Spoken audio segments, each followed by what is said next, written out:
Assalamu alaikum wa rahmatullahi ta'ala wa barakatuh, dear students. This is Teacher Adam, and today we're going to cover the last page of the entire chapter.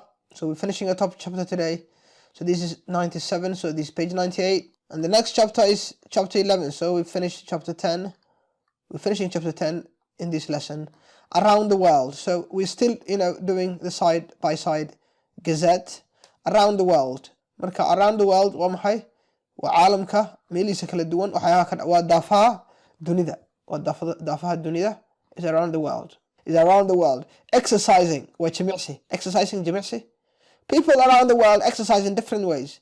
People around the world dadyoga dunida daafaya ku kala nool exercise in different ways. Siyaabo kala duwan ayay u jimicsadaan. Some people exercise in health clubs. Dadka qaar health clubs ka ayay ku jimicsadaan. Health clubs ka waa meel gym ko kala ah. Some people dadka qaarkood exercise at the beach. Xeebta ayay ku jimicsadaan. Some people go hiking. Dadka qaarna hiking bay sameeyaan. Hiking waa safar la lugeynayo waa safar masaafo aad u weyn aad u balaaranaya loo lugeynaya. Marka dhowr kilomitir meelaan dhaweyn ayaa loo kala lugeynaya. Dadka alaabtoodii sitaan way lugeynayaan. Waxa laga yaabaa magaalo ka magaalo inay lugeeyaan. Iyagoo waxa oo dhan halkan bay ku sitaan. Soomaalida kuma badna malanaya. Some people go hiking. Some people they do. So do you like hiking? Have you ever hiked before? Is a question that I want you to answer. So write in the comment section. And some people exercise together outdoors. And some people dadka qaarkood exercise together. Way wada jimicsadaan.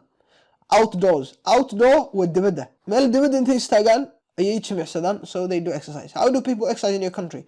Wadankaaga dadka sidee u jimicsadaan. Global exchange. Global waa caalami.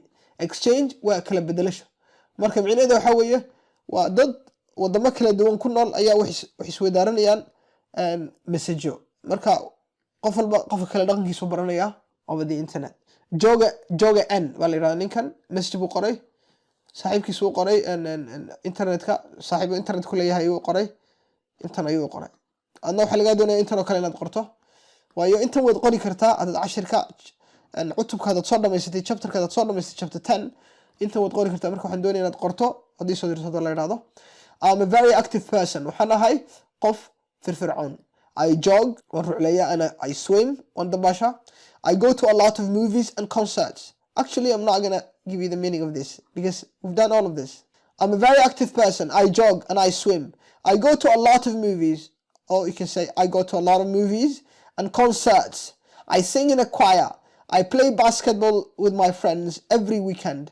I like rock music and jazz. I don't watch TV very often.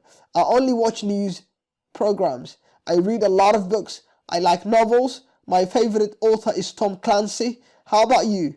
Tell me about your activities. How about you? Adiga iska waran. Tell me about your activities. Waxyaaba aad qabatay sheeg and interests. Waxyaaba aad danayso. Interests waa waxyaaba qofka u danaya. Send a message to a keeper. Saaxiibada internetka ku leedahay message u dir. Tell about your activities and interests. Waxyaaba aad qabato iyo waxyaaba aad danayso u qor. Listening. Ashar listening inshallah is a different lesson this one. What are they saying? Maxay leeyihiin? So what are they saying? And our chapter, the long chapter, chapter 10 is over. And I leave you with assalamu alaikum wa rahmatullahi ta'ala wa barakatuh. Till we meet next time. Bye bye.